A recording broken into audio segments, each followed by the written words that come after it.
জিহাদের ময়দানে এক সাহাবা যুদ্ধ করতে লাগলেন। বুখারীর বর্ণনা, যুদ্ধ করতে করতে কাফেরদেরকে মারতে মারতে, হাদিসের ভাষ্য লা ফাযা ওয়ালা শাযা ইল্লা ইয়াদরিবুহা বিসাইফি, তার সামনে যত কাফের আসে সে কচুকাটা করে। অন্য সাহাবীরা খুশি হয়ে যায়। অন্য সাহাবীরা বলে আজকের সব সওয়াব এই সাহাবী পেয়ে যাবে। কিন্তু বিশ্বনবী হঠাৎ করে একটা কথা বললেন, ওই কথা শুনে সাহাবীরা অবাক।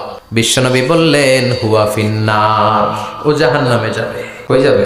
জিহাদের ময়দানে এক মুজাহিদ সাহাবী কাফেরদেরকে মেরে শেষ, কিন্তু বিশ্বনবী বললেন কই যাবে? কথা কয় না। এক সাহাবী কয় ঘটনা কি? এত বড় মুজাহিদ ফি সাবিলিল্লাহ কেন জাহান্নামে যাবে? আমি লুকিয়ে লুকিয়ে দেখি। লুকিয়ে লুকিয়ে ওই সাহাবী দেখে মুজাহিদ সাহাবী যুদ্ধ করতে করতে কাফেরদের বিশাল একটা ঘাটির ভেতরে ঢুকে গেল।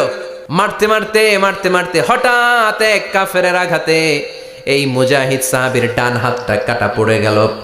এবার ডান হাত দিয়ে ফিনকি দিয়ে রক্ত বের হতে শুরু করলো।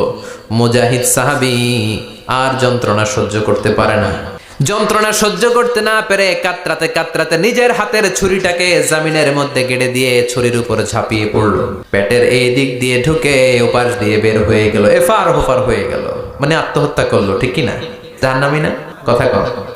লুকিয়ে লুকিয়ে যে সাহাবা দেখেছে চিৎকার দিয়ে বিশ্বনবীর কাছে যেয়ে বলে আশহাদু আন্নাকা রাসূলুল্লাহ, ও নবী আপনি যে আসল নবী, কোনো সন্দেহ নাই, আমি লুকিয়ে লুকিয়ে দেখেছি।